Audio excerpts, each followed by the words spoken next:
Alawi ini sekarang sudah syuhra dan istifadah. Syuhra dan istifadahnya itu munqati'atun fil qarnit tasi'. Sebelum abad 9 itu tidak ada syuhrah. Tidak ada ulama-ulama yang menyatakan bahwa Ubaidillah ini adalah merupakan anak dari Ahmad bin Isa. Itu tidak ada. Jadi itu yang perlu digarisbawahi, dan saya tidak pernah menyatakan bahwa saya mewakili NU, walaupun saya adalah pengurus PWNU, pengurus LBM PBNU, tapi saya tidak pernah menyatakan bahwa pendapat ini adalah pendapat PBNU. Demikian. Oke, sudah. Ya. Jadi gini ya, silakan, Pak Imad. Masalahnya itu, sampean itu selalu pakai situsnya RMI NU. Itu yang sudah banyak keluhan masuk pada saya dari kalangan Suriah. Dan asal Anda tahu ya Pak, masalah ini sampai dibahas di rapat gabungan PBNU. Tapi saya tidak perlu bocorkan di sini ya, supaya Anda tahu bahwasanya ini sudah sampai dibahas dalam tingkat rangkat gabungan. Bahwa Anda betul-betul tidak disetujui mengadakan hal yang seperti ini. Dan ini saya kira tidak untuk konsumsi publik ya, karena suratnya belum dikeluarkan. Tapi saya ingin katakan bahwa di kalangan PBNU rapat harian sudah ada rapat gabungan dan sudah dibahas masalah ini. Tidak ada yang menyetujui pemikiran Anda. Ya, kalau makanya, itu sudah ada rapat, kan rapat itu ada risalah rapat ya, itu nanti kita bisa lihat di dalam risalah rapat. Anda bisa cek ini, ada yang ikut rapat. Kemudian, tapi ini belum waktunya saya keluarkan karena ini masih ada beberapa pertimbangan ya. Tapi yang jelas Anda jangan gunakan situs RMI untuk berpolemik. Kenapa Anda dikatakan menggunakan nama NU? Karena Anda selalu menguploadnya itu di RMI PBNU. Jangan membawa NU ke konflik ini ya. Bahwa Anda harus cukup pede dengan pesantren Anda. Jangan bawa simbol NU. Tapi kan Anda selalu pidato di mana-mana itu membawa NU. Simbol-simbol NU. Ya ini yang tidak boleh Pak. Karena ini memancing keributan. Anda tahu di PBNU itu ada 9 orang pengurus yang habaib. Ya. Jadi ini supaya difahami. Kalau soal masalah Anda mengatakan kitab abad Cina, abad situ, itu debatable Pak. Kita bisa berdebat. Dan kira ini terlalu panjang nanti kalau saya berdebat di sini. Tetapi fakta ini Pak, lalu Anda memang merasa pendapat Anda itu benar, Anda silakan uji dengan mengundang mereka para ahli nasab yang sah ya. Nakobah internasional. Silakan, bukannya blogspot ya, yang ada alamatnya. Kemudian kita bicara bahwa kitab sezaman itu bukan satu-satunya dalil ya Pak. Ini nanti akan jadi lucu dan panjang nih nanti pembahasannya. Saya hanya ingin katakan silakan Anda berpendapat, tapi jangan pakai provokasi masyarakat. Nggak usah lah pakai ante ini ante itu, apa maunya. Udah Anda bilang ini pendapat saya begini begitu, silakan, saya juga nggak masalah kok.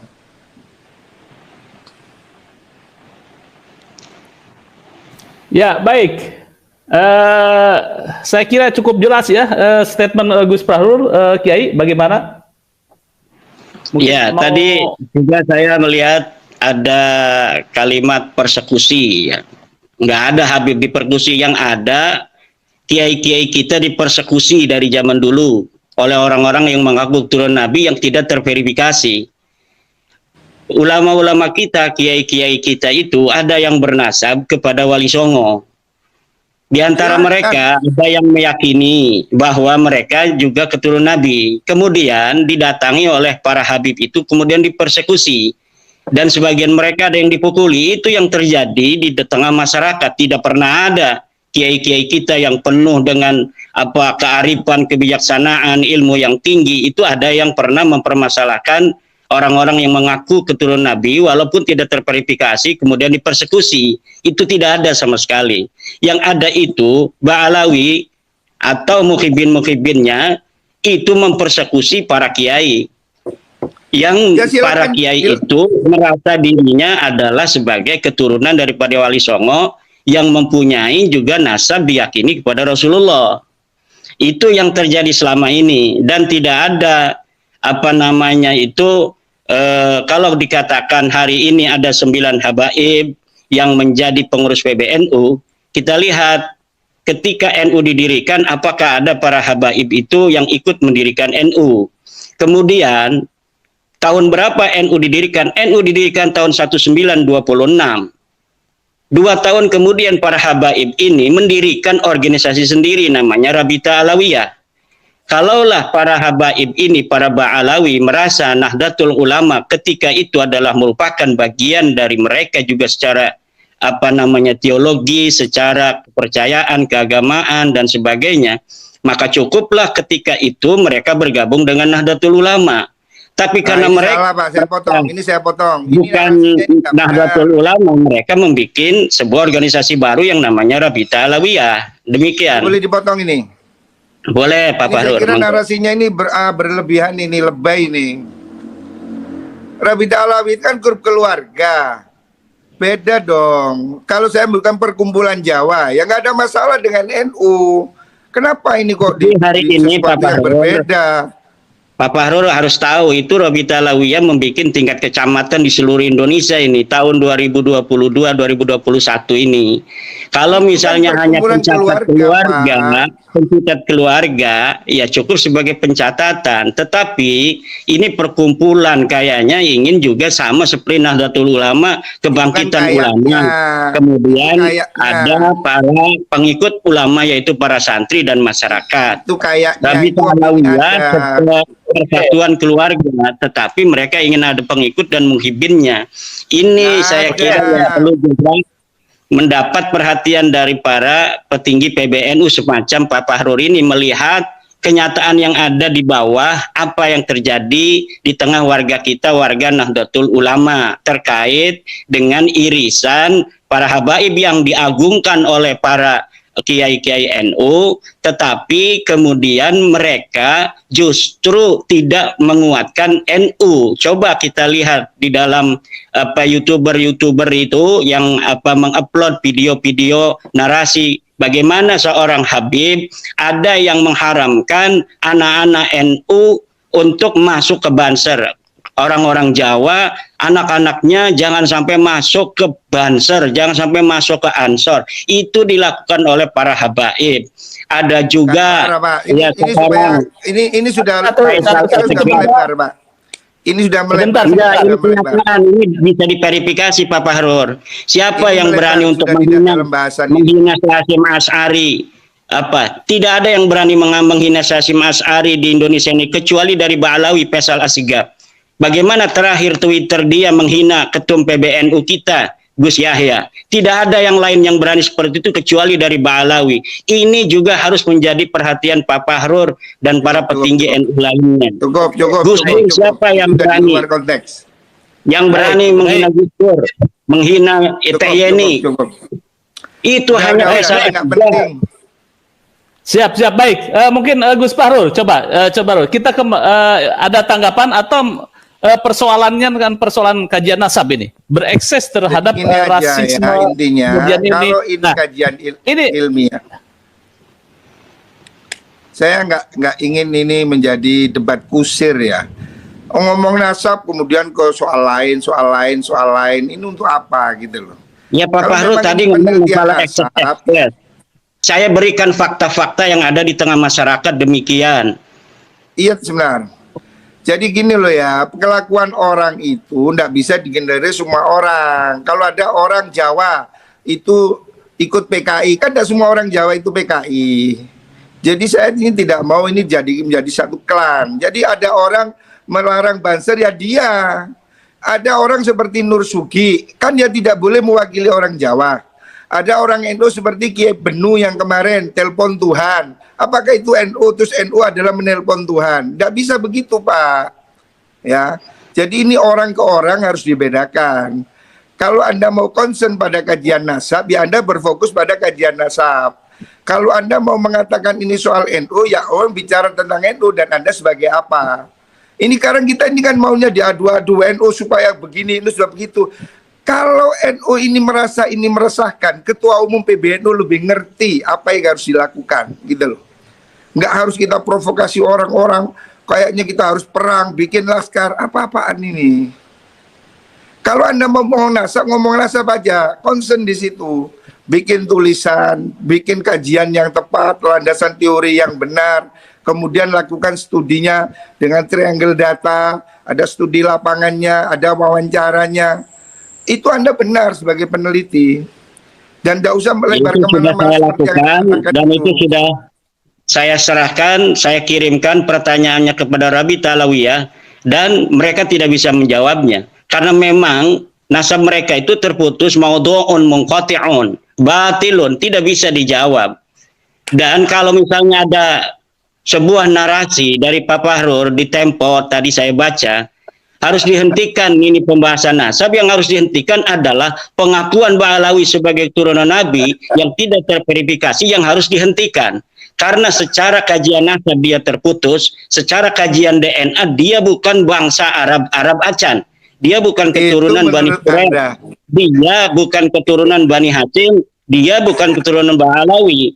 Dia bukan keturunan Nabi Muhammad. Ini yang harus dihentikan, pengakuan sepihak sebagai keturunan daripada Nabi besar Muhammad sallallahu alaihi wasallam. Allahumma sholli alaih. Jadi itu pendapat Anda, saudara. Bukan Anda pendapat tidak saya, berhak ini memaksa pendapat orang. pakar DNA.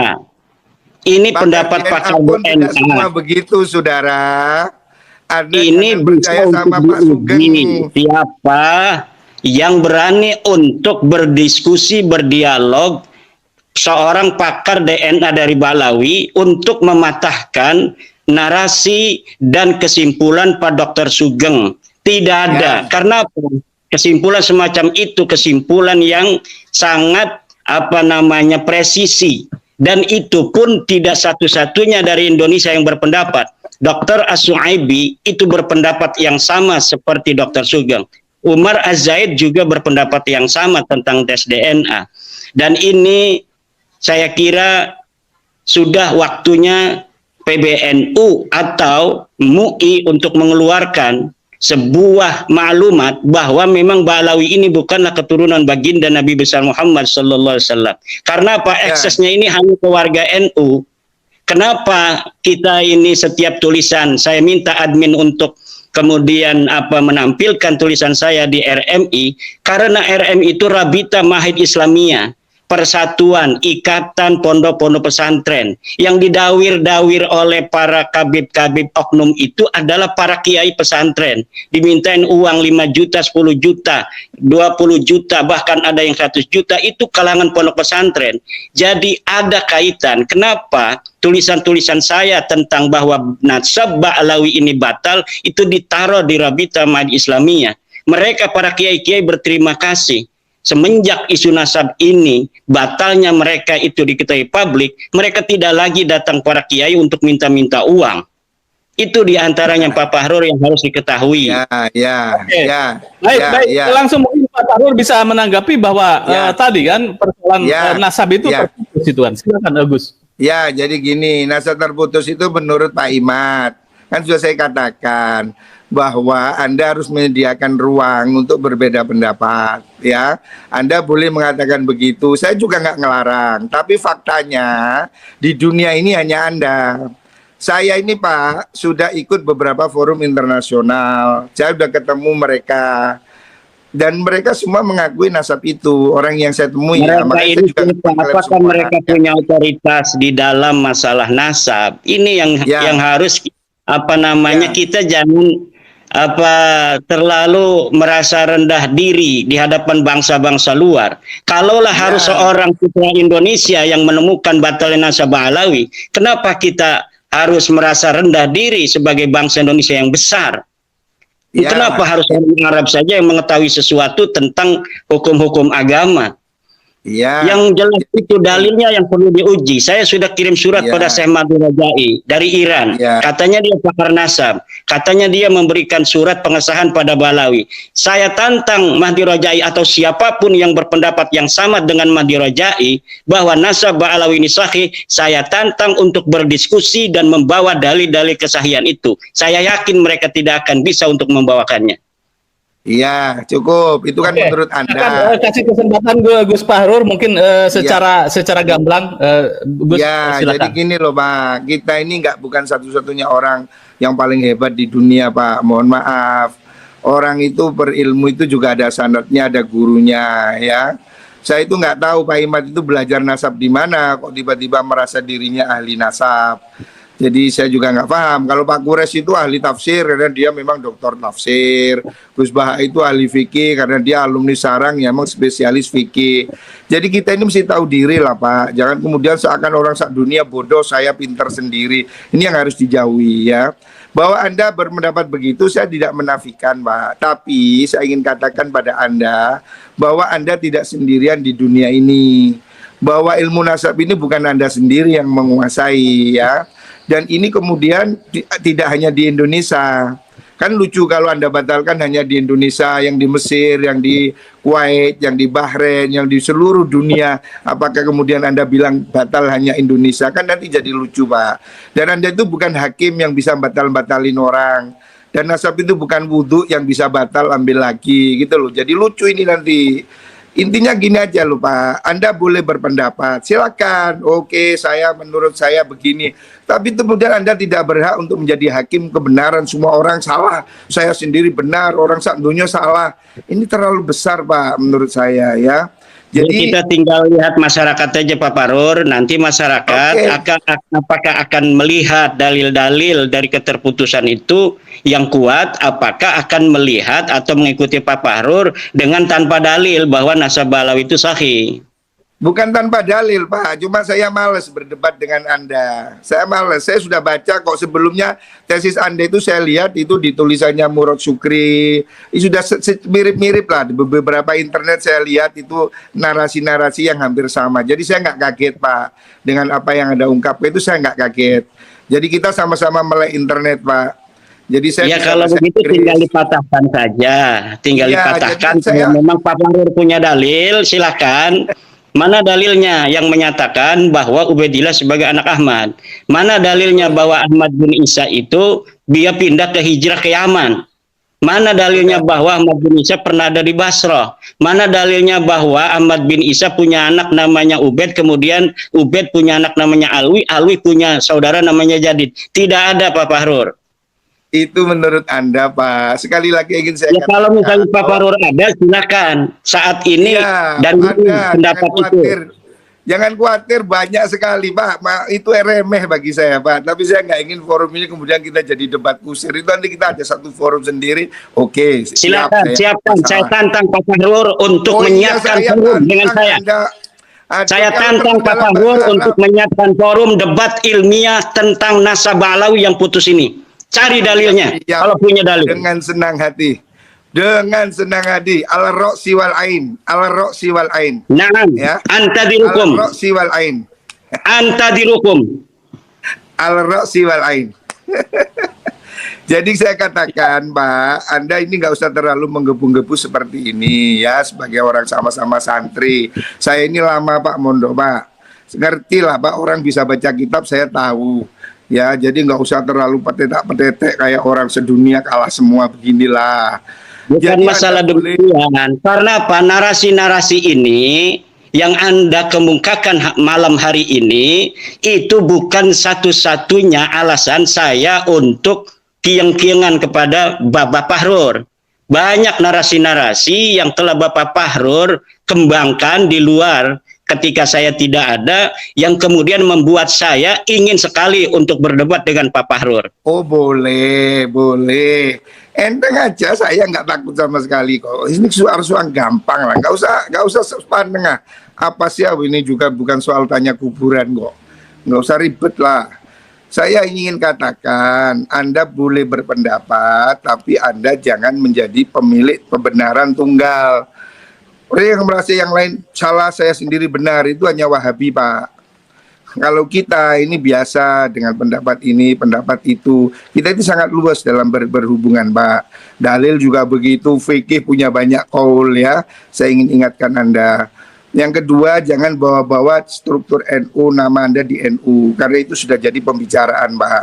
Dan bahwa Pak Fahrul pun jangan bawa-bawa NU ketika sekarang ini karena tidak ada Oh, iya. keputusan NU seperti Pak Fahrul itu.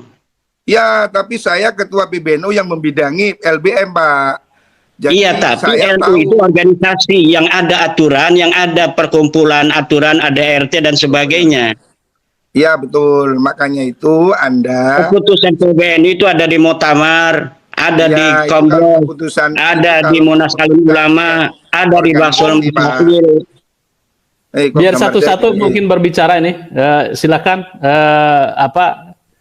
sebentar lagi kita bikin closing statement. Gus Fahrul Ya. masih bisa tersambung? Ya, silakan Ya, Gus ini Fahrul. hilang lagi saya ketemu. Ya, jadi begini Pak, closing statement saya bahwasanya kalau Pak Imad itu hanya berhenti pada pemikiran bahwa dia menunjukkan suatu penelitian, itu tidak ada masalah ya. Bahwasanya banyak sekali habaib yang saya kenal itu bukan yang dawir. Orang itu tergantung dengan apa yang dia pikir, Pak. Kalau orang itu baik, ya ketemu dengan yang baik. Saya ini ketemu dengan habaib yang jenderal, yang polisi, yang tentara, yang dokter, yang konglomerat. Pak Imad ketemu dengan yang dawir, ya saya nggak tahu ini kenapa sama-sama Habib saya kenal yang jenderal, Anda kenal yang dawir, ya. Ya, Makanya sekali-kali turun ke bawah supaya tahu. Tanya itu Ya. sama ketua ranting NU, PAR, tanya kepada MWC apa yang terjadi, Ya. kenapa Wonogiri sampai tidak mau acara NU diisi oleh para habaib. Harus ditanya, kenapa Boyolali, Ya. kenapa Garut, Oke. kenapa itu di Seragen tidak mau ada habaib. Ini yang harus Ya. ditanya oleh Pak Fahrul. Iya. Jangan Iya, kita berdiri di Menara Gading. Iya, tahu. Saya ini Pak, mulai NU ini sebelum Anda jadi pengurus NU, saya sudah pengurus NU, Pak. 29 tahun saya jadi pengurus NU, Pak, mulai dari bawah. Iya. Ya. Jadi jangan ceramai saya tentang NU, sudah cukup. Intinya saya ingin mengatakan bahwa hentikan narasi kebencian di ruang publik. Bahwa penelitian itu dihormati, hak orang untuk menegasi atau mengafirmasi. Tetapi tidak boleh dia menebarkan kebencian pada suatu kelompok tertentu. Ya. Dan jangan bawa NU untuk berkonflik. Bahwa NU tidak pada posisi untuk mengikuti apa yang Anda ributkan dalam masalah ini. Mohon maaf Pak ya, mohon maaf sekali lagi terpaksa saya katakan. Rekomendasi rapat di BBN itu ingin Anda diberhentikan. Saya siap. Mohon maaf, ini terpaksa saya ngomong. Makanya saya akan bilang. Saya tetap akan jadi NU walaupun tanpa ada jabatan. Makanya Pak, kita ini yang baik-baik lah. Silakan Anda itu berbicara dengan kapasitas Anda, tapi jangan bawa NU ke ruang konflik supaya kita sama-sama nyaman ya. Dan bahwa Anda tidak yakin itu tidak apa-apa Pak. Saya juga tidak ingin mempengaruhi Anda dan Anda tidak mungkin bisa mempengaruhi saya ya. Itu soal keyakinan masing-masing ya. Tetapi yang ingin saya katakan bahwa publik ini Pak jangan terus diadu domba dengan narasi-narasi yang membuat orang marah. Udahlah Pak, rakyat ini sudah susah cari makan, susah cari kerja. Jangan ditambahi dengan ingin bertengkar ya. Ini yang ingin saya katakan. Ya, saya menghormati hak Anda untuk berbicara dengan penelitian. Oh, itu tidak ada masalah, kami tidak heran ya. Silahkan. Ya, mungkin closing statement Kiai Imad, silakan Kiai. Ya, terima kasih. Ya, malam ini saya berbahagia bisa langsung untuk bertemu dengan Pak Fahrul. Terima kasih Kang Mas Yusuf. Intinya bahwa kita mengkaji nasabah Alawi bukan karena kebencian, tetapi ingin menasehati dari Balawi oknum-oknumnya yang mencederai kebangsaan. Bahkan Negara Kesatuan Republik Indonesia dibuat susah 2016, 2019 oleh narasi-narasi anti pemerintah yang dikembangkan oleh oknum-oknum Balawi. Kita ingin menasehati, kalaulah mereka berbuat demikian karena nasab mereka itu putus, nasab mereka itu batil, nasab mereka itu maudhu. Kita berbangsa bertanah air di Indonesia ini bersama-sama. Mari kita bangun Negara Kesatuan Republik Indonesia ini. Tidak boleh ada lagi satu suku lebih merasa lebih tinggi atau lebih mulia dari suku lainnya. Kita bangsa Indonesia 1945 kita merdeka dengan senang hati orang-orang yang bukan keturunan bangsa Indonesia kita terima sebagai warga negara Indonesia. Mari kita sama-sama bangun negara kesatuan Republik Indonesia ini. Dan warga NU sebagai mayoritas Islam yang ada di Indonesia mengaku dirinya sebagai NU tidak boleh menjadi objek bagi orang-orang yang mengaku sebagai keturunan Nabi, kemudian mengeksploitasi pengakuan itu untuk memperbudak umat Islam, terutama warga Nahdlatul Ulama, warga daripada organisasi yang dibentuk, didirikan oleh para ulama, para kiai, penerus perjuangan Wali Songo. Demikian. Assalamualaikum.